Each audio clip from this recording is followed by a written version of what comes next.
Et bonjour à tous, et j'espère que vous allez bien. On se retrouve pour un nouvel épisode avec mon petit Greg. Comment vas-tu, mon petit Greg, aujourd'hui? Bah écoute, ça va super et toi? Écoute, moi aussi, je suis très très très en forme. On va parler d'un sujet qu'on aime bien tous les deux. On va aujourd'hui déconstruire 5 mythes du coup sur la musculation. On aime bien un petit peu ce format.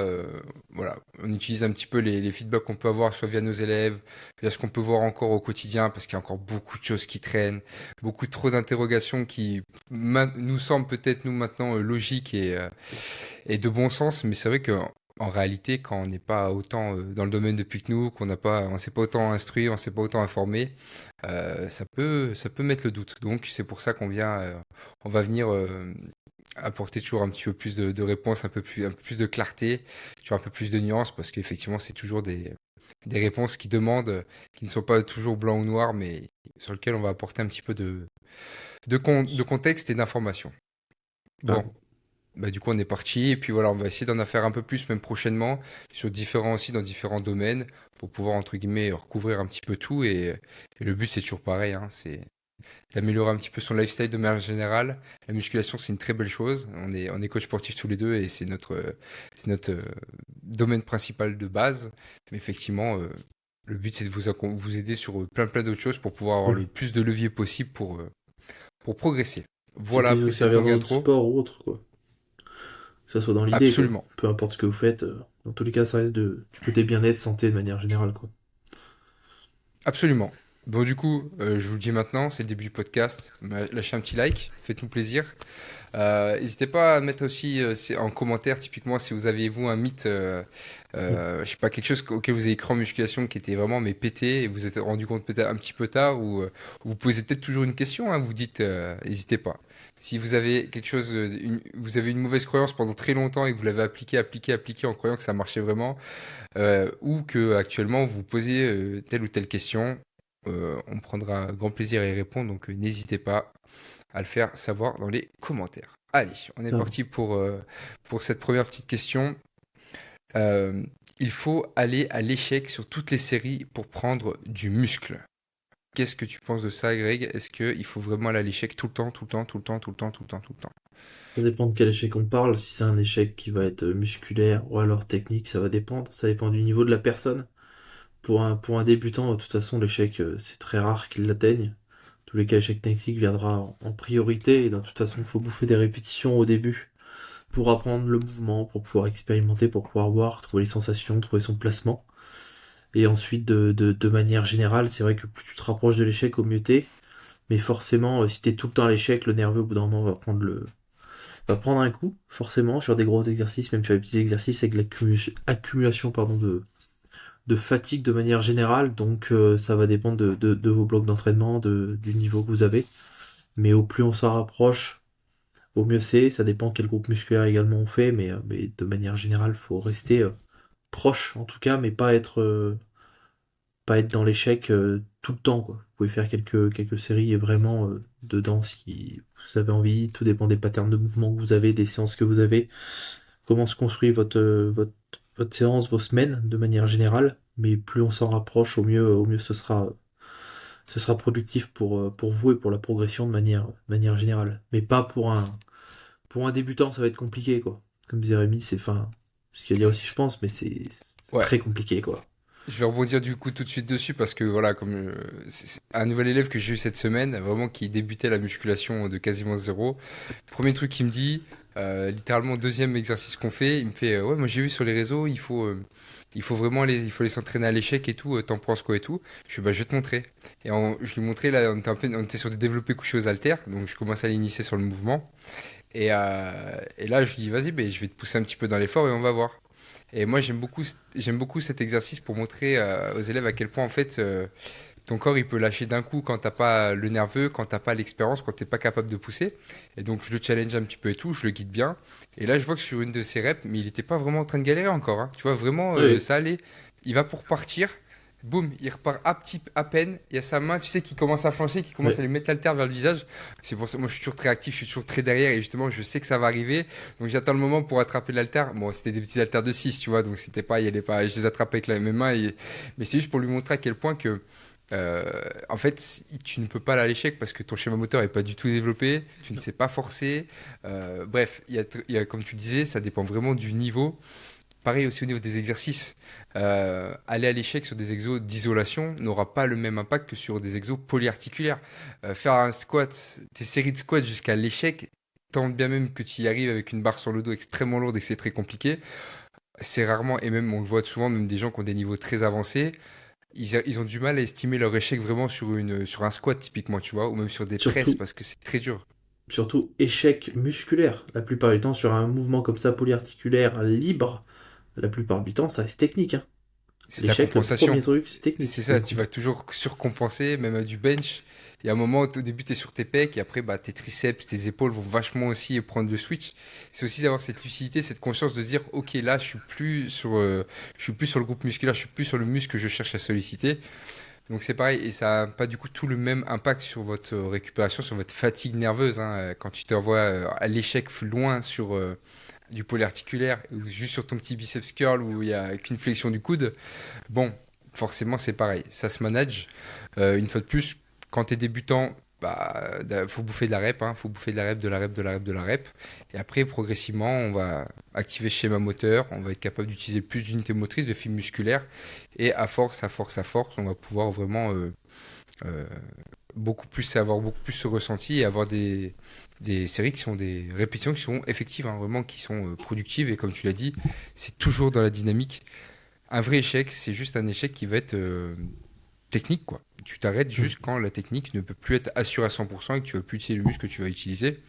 Sinon, ça a moins d'intérêt, tout simplement. Tout, C'est tout dépend là-dessus, je me permets de nuancer, tout va dépendre du niveau. Un niveau plus avancé, tout dépend de l'erreur technique. S'il y a une petite erreur technique, mais qui n'engage pas de blessure ou quoi que ce soit, et qu'on peut essayer de gratter une répétition ou deux, ou d'être à deux pour pouvoir s'assister ou quoi que ce soit, chercher une répétition forcée, ça peut être intéressant. Mais pour un débutant, de manière bien générale, non, sûr. quoi. Non, c'est ça. Et puis, une fois de plus, pareil, pour rebondir un petit peu là-dessus, il y a plusieurs manières d'aborder aussi l'échec, d'y arriver. Il y a plusieurs, soit pas des techniques d'intensification. Typiquement, pour les débutants, c'est souvent ce qu'on va le plus préconiser, d'aller chercher des drop sets mécaniques, donc venir baisser de la charge pour pouvoir aller chercher des séries un peu plus longues et pouvoir garder toujours une très belle exécution et pouvoir aller chercher justement un échec euh, plus efficace, plus facile, parce que quand on a une charge lourde et qu'on va aller à l'échec, on va trop rapidement dégrader la technique quand déjà on n'a pas bouffé un nombre de reps incalculable sur l'exercice, sur lequel on est du coup très à l'aise. Donc c'est pareil, l'échec il vient de plein de manières différentes possibles. Et pareil au niveau des séries, il y a ce travail du coup, on va pouvoir aller à l'échec directement sur la première série. Et moi, il y a du coup une méthode aussi de surcharge progressive que j'utilise beaucoup avec mes élèves, que j'ai beaucoup appris via Pierre Le Sueur, pour ceux qui peuvent être intéressés par tout ça. C'est d'avoir des surcharges progressives où l'échec musculaire est amené dans les séries les plus lointaines du. En gros, vous avez trois séries pour vous.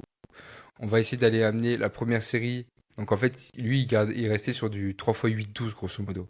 C'est-à-dire que grosso modo, ta première série, tu vas être peut-être à 2 ou 3 RIR, ta deuxième, tu vas être à un ou 2, et en fait, ta dernière, naturellement, tu vas être à 0 RIR, tu vas être à l'échec. Donc c'est pareil, quand tu débutes, je trouve que c'est vachement, ou débutes ou déjà que tu es un petit peu avancé, c'est déjà vachement cohérent d'avoir ce genre de surcharge progressive là. C'est assez facile à mettre en place, et l'échec va toujours être venu chercher, va être cherché à la fin de ton exercice et pas dès le début. Ce qui fait que ça va peut-être te forcer à devoir baisser trop vite la charge ou à faire peut-être que tu vas faire, je sais pas, tu vas te mettre une cartouche sur ta première série, tu vas faire 16 reps et ta deuxième, tu vas en faire littéralement 7 quoi.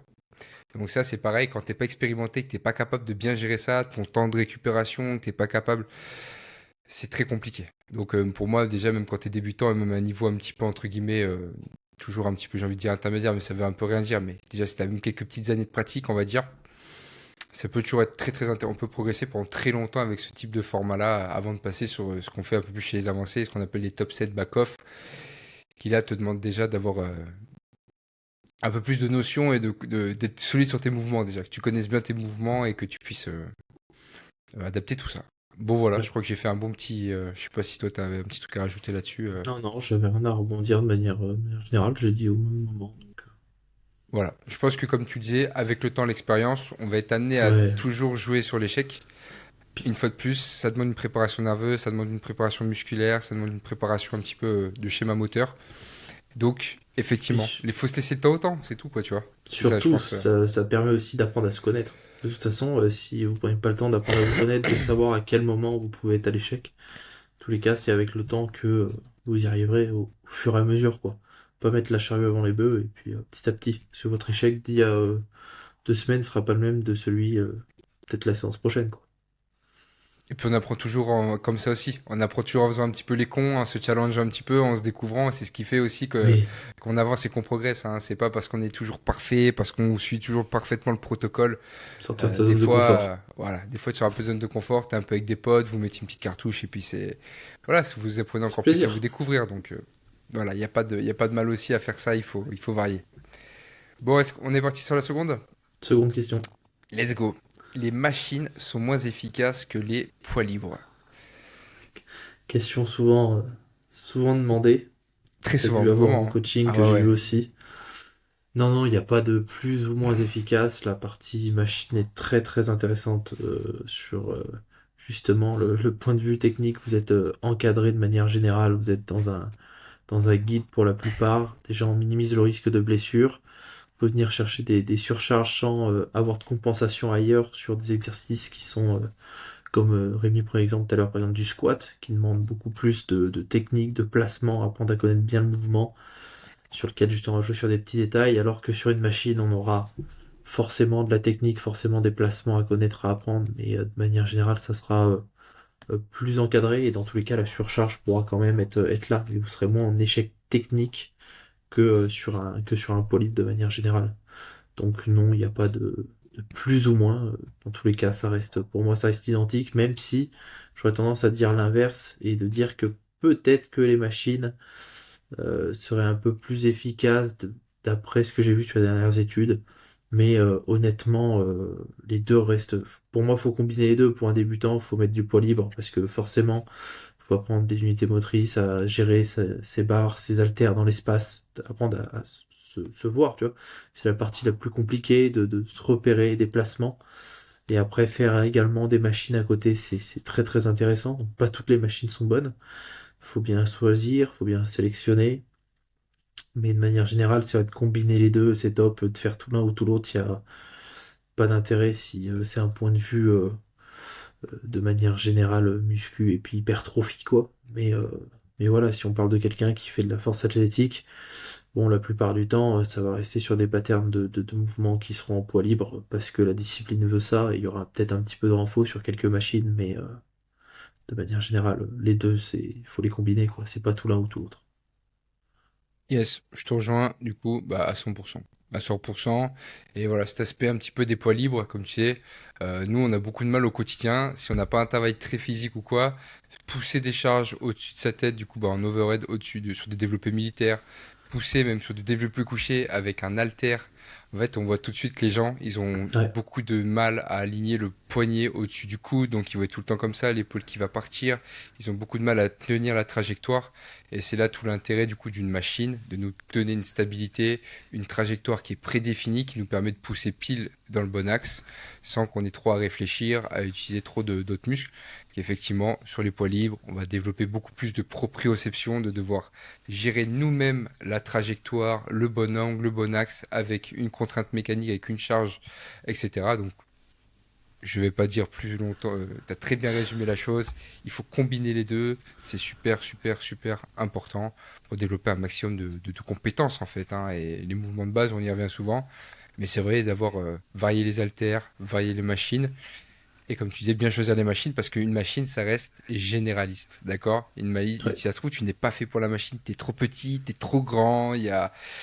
C'est fait faux. pour toucher le maximum de gens possible, mais parfois t'es pas dans la moyenne, t'es pas dans le standard, donc il faut aussi s'adapter par rapport à ça. Comme on l'a déjà dit dans d'autres podcasts, le réglage des machines est propre à chacun. C'est parce que Rémi met tel réglage que les miens sont pareils, parce qu'on fait pas la même taille, parce qu'on veut peut-être pas cibler la même chose, parce que les leviers sont pas pareils. Donc ça reste propre à chacun, quoi. C'est pas je me mets dans la machine, je pousse, c'est fait, quoi. C'est vraiment vos réglages sont propres à chacun.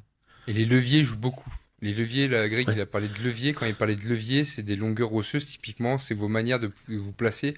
Un mec qui fait comme moi 1m71, je l'ai vu à plein de reprises. Des mecs qui font la même taille que moi. Je les place dans la machine. Mais en fait, on n'a pas du tout les mêmes longueurs de bras, par Mm. exemple sur des pecs, on n'a pas du tout les mêmes alignements aussi au niveau des épaules, etc. Tu peux pas les placer comme toi, malgré que vous fassiez la même taille, tu vois. Donc c'est super pertinent ce que tu as dit par rapport au levier, c'est aussi très important. C'est pas vous dire, oh mon pote fait la même taille à peu près, allez hop, Ouais, je mets la même chose, les rideaux, tu vois. Non, non, c'est un peu plus complexe que ça. Allez, on passe à la next. allez, Si tu n'as plus de courbature, c'est que ton programme ne fonctionne plus. Qu'est-ce que tu en pas penses du de tout. ça? Ah, Pas du tout? pas du tout, pas du tout. Pour moi, dans tous les cas, les courbatures de manière générale, quand vous venez changer de programme ou que vous débutez en muscu, si vous débutez en muscu et courbatures, vous allez vous en taper pendant un moment, pour être honnête. Après, de manière générale, si jamais vous faites des exercices que vous n'avez pas l'habitude de faire, forcément, stimulus supplémentaire et nouveau surtout, qui va forcément mettre des courbatures.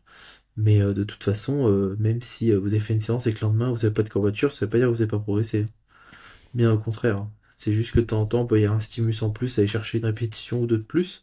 Ou alors votre amplitude a été différente, peut-être un peu plus d'amplitude parce que la charge était un peu plus lourde ou autre raison qui va faire que vous avez créé un stimulus que vous n'avez pas l'habitude d'avoir et du coup vous allez avoir des courbatures, quoi. Mais de manière générale, ça veut rien dire entre grosses guillemets, quoi. C'est ça, c'est ça. Non, mais je suis totalement d'accord avec toi. Les courbatures, c'est pas un facteur de réussite à 100%. Tu dois pas te dire que parce que t'as pas eu de courbature, ta séance elle a été inutile. Au contraire, maintenant on montre même que des fois, voilà, les Mm. courbatures, trop de courbatures, ça montre juste qu'on met trop de contraintes par rapport à ce qu'on est capable d'encaisser. C'est juste ça des courbatures, hein. Comme l'a dit Greg, hein, tu changes de Ouais. mouvement, tu changes de truc.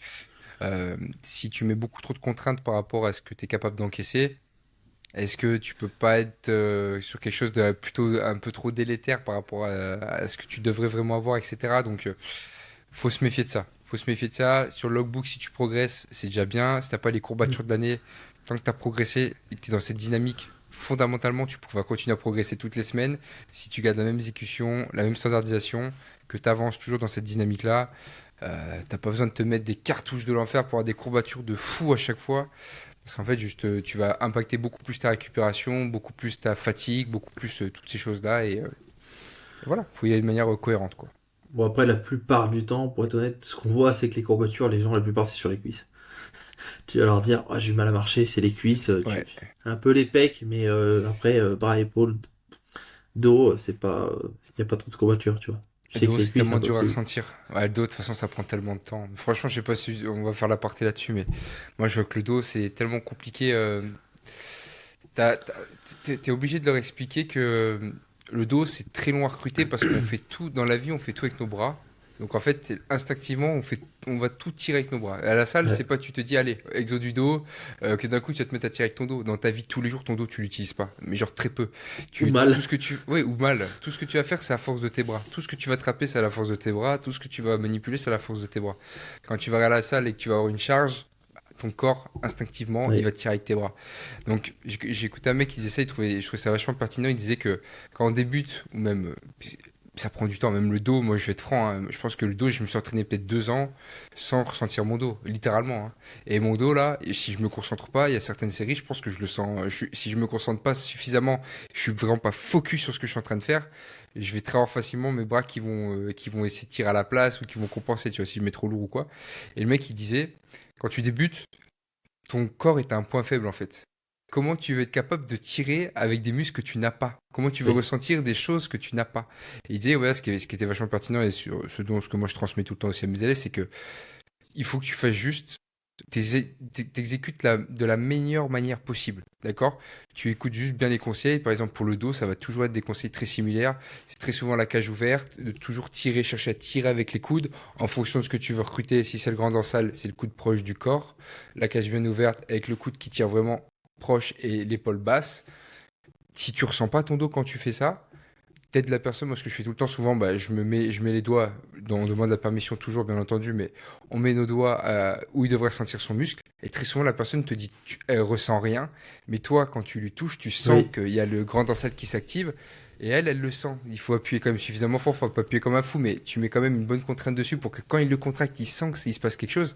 Ça aide à conscientiser. Tu lui dis, tu vois, quand tu fais ton mouvement, faut que tu mettes l'intention de tirer avec cette zone-là. D'accord? Tu gardes la forme la plus parfaite et la technique comme je te l'ai montré et tu essaies de conscientiser à chaque fois un peu plus que tu tires avec cette zone-là. Et petit à petit, il y a du stimuli qui va être fait, il y a de la masse musculaire qui va être créée. Et au fur et à mesure, à force de progresser, de manger de la rep, de manger de la rep, c'est en forgeant qu'on devient forgeron. À force de répéter, répéter, répéter, on va créer de plus en plus de connexions avec le muscle et on va de plus en plus pouvoir sentir à le recruter. Mais c'est vrai que, par exemple, le dos, je prends l'exemple parce que je trouve que c'est ce qui est le plus flagrant. Mais c'est là où je trouve que mes élèves, ils ont le plus de frustration. C'est le temps qu'on met à ressentir le dos vraiment parce que en vrai, c'est long. Et toi, t'es là, tu te dis, le mec, il se dit, putain, mais il me fait faire le dos et j'arrive même pas à le ressentir, le mouvement, il est bizarre. T'es obligé de lui apporter la nuance et la compréhension parce que sinon, la personne ne peut pas s'attendre à ressentir son dos comme elle va ressentir ses quads sur un leg extension, tu Oui, vois. C'est pas aussi simple. Ou quand tu fais un curl biceps, ton biceps qui crame ou tes extensions triceps, tes triceps, ils morflent aussi, tu vois. Les pecs, c'est un peu le même problème. Il y a beaucoup de gens, les pecs, quand t'as une cage qui est pas folle, et puis on le voit bien aujourd'hui, maintenant, quand on est tous sur l'avant comme ça, on a ouais. tous recroquevillé, et puis on l'a bien vu, même de façon, avec l'évolution, nos cages, maintenant les hommes, on a tous des cages qui sont relativement étroites, on a les clavicules qui viennent toutes se plier comme ça, on a tous des moins en moins de cages. Bah, t'es là, les gars, ils poussent avec tous les épaules, t'essaies de leur aider à faire comprendre les pecs, mais si tu ressens pas tes pecs quand tu pousses, va falloir que tu bouffes de la rep dans les bons axes, le temps de créer du Oui. stimuli, et voilà. Je sais pas si t'avais un petit truc à... Ça viendra avec le temps. Je sais que le dos, de manière générale, c'est comme tu as dit, souvent j'image de dire que vous pensez que vous avez plus d'avant-bras et que vous avez juste des coudes à la place, et le but c'est vous emmenez votre coude et ici, quitte à tenir à deux doigts, quoi. Le type de tenir juste deux doigts qui vous fait avoir moins de prise et mettre moins lourd, mais qui du coup va vous faire tirer et vous concentrer sur les coudes plus que sur la charge, de manière générale, pour relâcher un peu cette poigne et cet avant-bras, tu vois, Voilà. pour Le avoir petit un tip, premier ça. ressenti. Je le donne comme ça aussi, c'est gratuit parce que voilà, on a beaucoup parlé du dos et là, au moins, franchement, juste avec les petits tips qu'on vient de vous donner, là, normalement, en termes de dos, vous allez être beaucoup mieux en termes au moins de grand dorsal. Mais c'est toujours pareil, c'est toujours les patterns quand vous tirez, euh, d'éviter au maximum d'avoir le coude qui se plie comme Oui, ça. Plus votre coude se plie, plus bah, vous allez engager du coup avant-bras et biceps. On essaie toujours d'avoir les coudes qui sont à 90 le plus possible. Alors sur un ça. tirage vertical, qu'on le veuille ou non, le coude va toujours venir à se plier un petit peu. Puis tout ce qui est sur des tirages un petit peu plus comme ça, c'est pareil. On veut pas que les mains viennent trop vers les épaules comme ça. On veut garder quand même toujours des épaules, Mais sur un des poulie angles de haute, coude. comme tu disais, pour un grand dorsal ici, justement, le but là, c'est de pas venir faire ça, quoi. Faut que le Ouais, mouvement, il soit pas comme ça, quoi. C'est que ça soit vraiment de venir tirer et de garder proche du corps. ouais. Comme Yes. en unilatéral sur un tirage assis, quoi. Tirage Ouais. horizontal, cherchez le Ouais, mot. je parlais plutôt, tu sais, vraiment sur un vrai tirage vertical où, Oui, oui, mine oui, de rien, on a quand même un peu de biceps qui rentre, mais on a compris, voilà. forcément.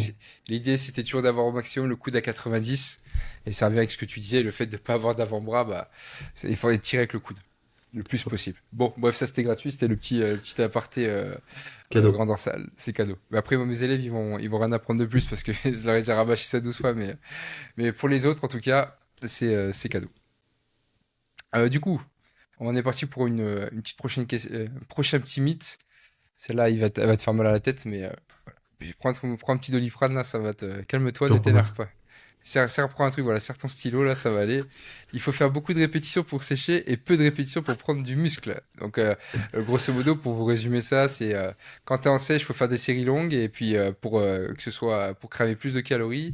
Et quand t'es en prise de muscle, tu fais moins de répétitions parce que il faut mettre plus lourd, il faut faire du muscle. Bon, comment tu fais? Comment tu sèches, toi, Greg? C'est quoi le plan là? Je fais, bah, Tu fais des séries de 37 ou pas, toi? ah non, je suis à série unique sans rep. Sans rep. La série unique. Non, non, non, y a aucun intérêt dans tous les cas. Pourquoi est-ce que ça changerait?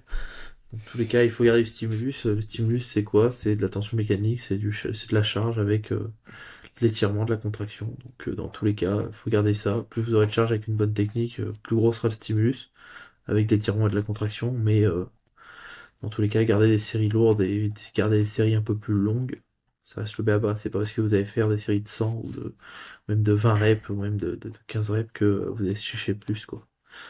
Au contraire, il y aura moins de stimulus, vous allez plus perdre de muscle qu'autre chose, quoi. Donc il n'y a C'est pas ça. d'intérêt, vous allez mettre moins lourd, vous allez mettre 20 kilos au lieu d'en mettre 40. Arriver forcément en fin de sèche, ça sera très compliqué, quoi. Et forcément, les charges vont forcément baisser. On ne pourra pas tout le temps rester sur des fourchettes de répétition entre 6 et 10 tout le temps. Forcément, les charges vont diminuer petit à petit par rapport à la sèche. Tout dépend de l'avancée et de la poussée de de celle-ci, mais voilà. Et forcément, pareil, à l'inverse, en prise de masse, les répétitions, forcément, elles vont peut-être diminuer un petit peu pour que les charges montent. Et petit à petit, si vous passiez 30 kilos au développé couche haltère sur 8 reps, peut-être qu'à la fin de votre prise de masse, bah, vous serez peut-être à 36 sur 8 reps, et du coup, bah, trop bien, quoi. C'est ça. Pour imaginer un petit peu plus simplement, imaginez que la manière dont vous avez construit votre muscle, si vous arrêtez de faire, de le faire, en fait, vous allez juste perdre votre muscle, tout simplement. Donc là, si je sais pas, vous faisiez votre développé couché avec les haltères de 40 par main, si là vous dites allez, je suis en sèche, je passe sur les haltères de 20 et au lieu de faire je sais pas, mes 8 reps à 40, bah, je prends des haltères de 20 et je fais des 16-18 reps. Vous allez, vous allez fondre en fait, vous allez perdre tout votre muscle. Et comme disait Greg, un des plus gros facteurs de l'hypertrophie, c'est la tension mécanique. S'il n'y a pas la charge, si vous n'utilisez pas la charge pour continuer à maintenir ce que vous avez construit, vous allez le perdre. Vous allez le perdre. Oui, Donc comme a dit Greg, en prise de masse, on a les perfs qui montent, qui montent, qui montent.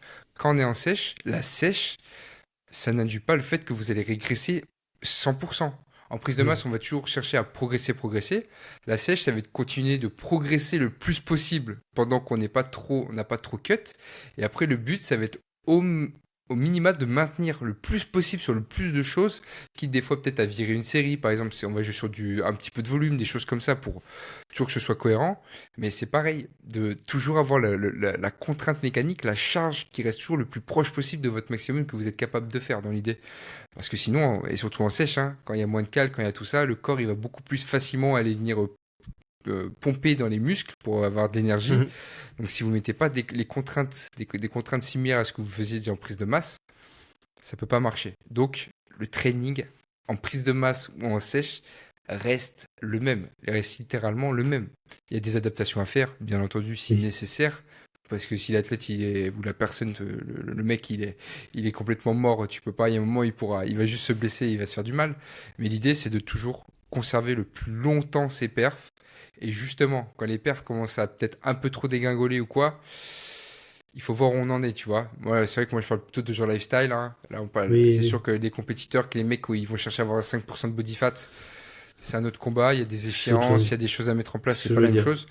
Mais quelqu'un qui est comme moi, qui fait pas de compétition ou quoi, ou la plupart des gens qu'on accompagne, aller chercher des sessions aussi poussées, c'est pas forcément utile. On peut faire un petit peu soit des diet break, on peut remonter peut-être à maintenance le temps d'aller rechercher un petit peu d'équilibre ou quoi, tu vois, pour ensuite prolonger un petit peu le cut derrière si vraiment là on est dans des phases où c'est trop compliqué. Mais sinon, oui, plus longtemps possible, conservez vos perfs et changez pas votre nombre de répétitions et tout. Que vous voulez en sèche ou en prise de masse, c'est une très mauvaise Oui. idée. Si vous voulez pas perdre du muscle, bêtement. C'est durement acquis et, et c'est Ça, oui. dommage de tout saboter avec ce genre de choses-là parce que, une fois de plus, on va y revenir, on va être chiant. Ce qui vous fera perdre du gras en sèche, ce sera votre déficit calorique. Et c'est tout. C'est tout, c'est tout, c'est tout. Il n'y a rien d'autre. C'est pas parce que vous allez faire plus de reps que vous allez créer plus de calories, etc. Faites plus de cardio. C'est exactement ça. Hein. Baissez les cales quand il faut baisser les cales. Mais votre objectif, vous, c'est d'avoir le plus de muscles possible. C'est de sécher en conservant le plus de muscles possible. Il faut pousser lourd. Enfin, il faut pousser lourd. Enfin, lourd, c'est subjectif, une fois de plus. Lourd à la hauteur de ce que vous visiez euh, à votre meilleur Propre à niveau, quoi. chacun. C'est propre à chacun. Voilà. C'est ça. C'est pas sèche, ça veut dire qu'on perd de la perf. C'est sèche, ça veut dire, ok, là on va juste dégager le plus de gras possible en conservant du muscle. Conserver du muscle, c'est continuer à pousser le plus possible et le plus longtemps possible. Ce que disait Voilà. Rémi, ça va dépendre de la personne, du niveau de sèche à atteindre, de l'objectif, d'où on part. Est-ce qu'on tombe juste 10 kilos? Qu'est-ce que c'est une préparation? Est-ce que ça va dépendre de plein de facteurs? Mais t'as tout résumé. Voilà. Bah, très bien. On a fait une réponse complète ensemble, comme d'habitude. C'est parfait. C'est parfait. Et allez, on va se finir avec le dernier petit mythe. Pareil, je l'ai eu. Typiquement, le gars me dit, et je l'introduis comme ça. Vas-y. Comme ça te l'envoie, j'ai même pas besoin de te le dire, mais grosso modo, le gars me dit ouais, là, en ce moment, j'ai plus de taf, je peux m'investir à fond. Tu penses que venir 6 ou 7 fois là, par semaine à la salle, ça fait sens et tout, machin.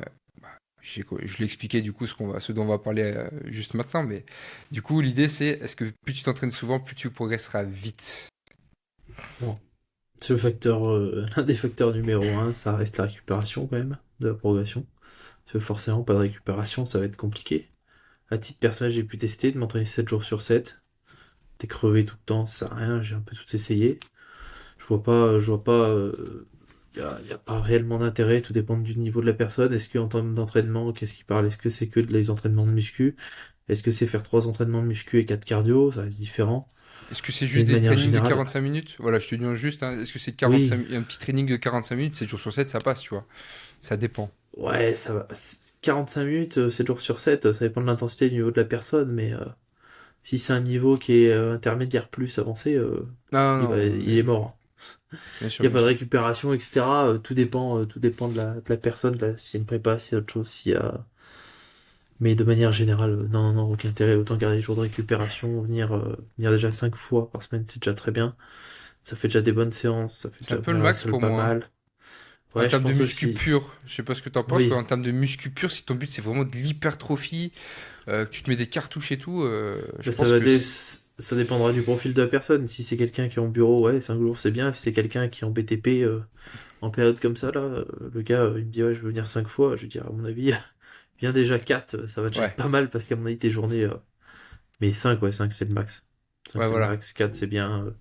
4 ou 3 ça Ouais, va dépendre. 4,5, du coup, tu vois, tu sais, avec ce format juste où Ouais, 2 on, 1 off, 2 on, 1 off, ou 3 on, 1 off et 2 on, 1 off, des trucs comme ça fait genre des moyennes à 4,5, on va dire. Je trouve que c'est vraiment c'est ça. un bon petit sweet spot pour la plupart, pour la moyenne, hein.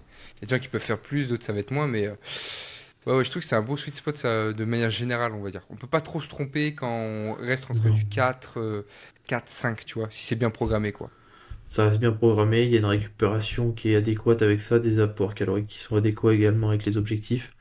Derrière, voilà quoi. Ça, c'est comme passer 2 heures à la salle, alors qu'en réalité, si tu te concentres sur ta séance et qu'elle passe en 1 heure et quart et que tu as fait des bonnes séances, il vaut mieux passer 1 heure et quart à respecter tes temps de repos, à faire ce que tu as à faire, que de rester 2 heures et être sur ton téléphone parler, il n'y a pas d'intérêt quoi. Mais je pense qu'on a Sauf tous fait si, ça, hein, de ouais, sauf si rester, t'as un aspect social que t'aimes bien, etc. Tu vois, mais si t'es vraiment ou que t'es coach, quoi. concentré muscu, ouais, ça aussi. Ouais, s'il te plaît. Ah ben en vrai, je pense que Tant pour le bien mieux. de notre business, entre guillemets, on Oui, doit sacrifier allez, un petit 5-10% de notre training parce que forcément, c'est important aussi d'être en salle et de pas non plus être totalement toujours... ça peut aider, mindfuck. quoi. Voilà, exactement. Mais le truc, c'est que, ouais, quand même, on l'a tous fait de s'entraîner 6 7 fois. Et moi, c'est vrai qu'il y a une phrase que j'ai vue une fois qu'un mec, il en parlait, il disait less is more.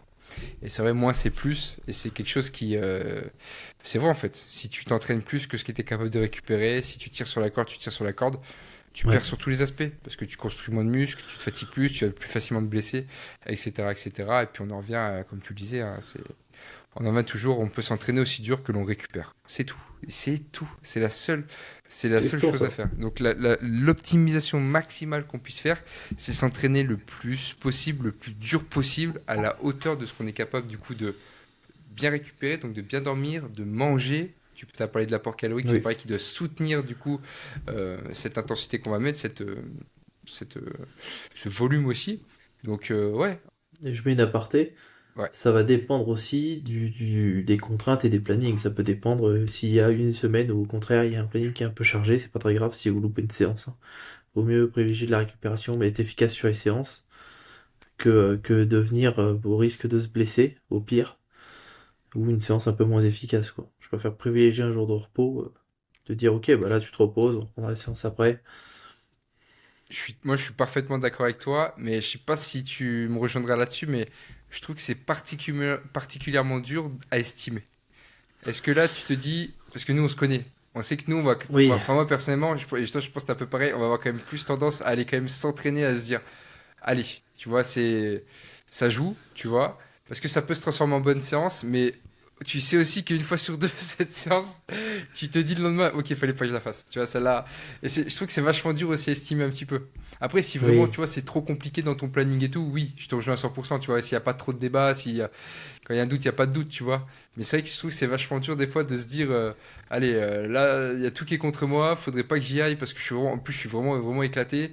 En fait, tu te fais la séance, tu fais, ah ouais, en fait, c'était incroyable, tu vois. Ça t'a mis un peu ouais, un second souffle et tout. c'est Et des totalement ça. fois, et je te jure que des fois, dans le même scénario à 100%, mon jugement est totalement même, est différent après, tu vois. Je me dis, en fait, ça, fallait pas que je la fasse, celle-là, fallait pas que je la fasse. Donc c'est vrai que c'est vachement dur à estimer. Je sais pas ce que t'en penses, toi, Je suis entièrement d'accord.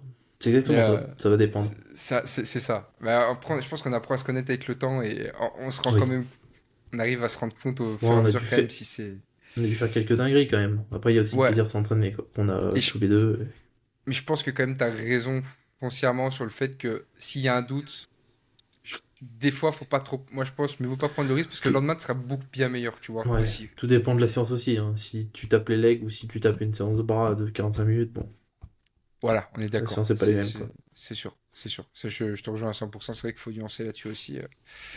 Mais bon, moi, je prends plus de plaisir à faire les legs que les jambes. Donc, si Moi tu me dis les aussi. jambes ce soir, Les ça jambes, go, quoi. j'adore. Ouais, on est d'accord.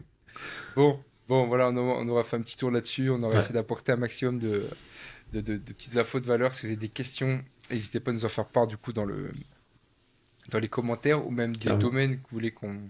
Ouais, une fois de plus, parlez-nous un peu de vos mythes, etc. si vous voulez. On pourrait les aborder dans un futur podcast. Et puis voilà. Ou des sujets même vous voulez qu'on aborde via ce Autre, ouais. format de mythe aussi, hein, qui peut être vachement intéressant. Donc des sujets qui gravitent autour de la santé de manière générale, de toute façon. De la musculation. Là, c'est vrai que voilà, une fois de plus, on a vachement accentué la chose autour de la musculation, de l'hypertrophie pure. Une fois de plus, ça se manage, d'accord? Si vous faites de l'aérox, si vous faites tout ça, on peut s'entraîner plus avec différents process de la course à pied, Oui. des efforts d'endurance fondamentale, de seuil, du fractionné, etc. On peut moduler de la musculation, du renfort. euh, voilà. Bref, il y a plein de manières de faire. On peut s'entraîner, c'est sûr, bien plus que 4 ou 5 Ah fois par oui. semaine. La plupart des gens peuvent s'entraîner beaucoup plus quand on lit différents sports. Mais sinon, fondamentalement, on reste quand même très sur de la muscu, sur très de l'hypertrophie. Donc, on vous apporte, entre guillemets, voilà, cette vision-là, cette vision du prisme-là. Mais d'accord. Merci Greg. Merci T'avais à quelque toi. chose à rajouter ou on est tout bon? Rien, on avait tout dit. Eh bien écoute, je Écoute. te remercie une fois de plus pour ce podcast. Merci à tous de l'avoir écouté. On vous souhaite une très belle journée, une très belle soirée. Prenez soin de vous et on vous dit au prochain épisode. Ciao! Ciao, ciao.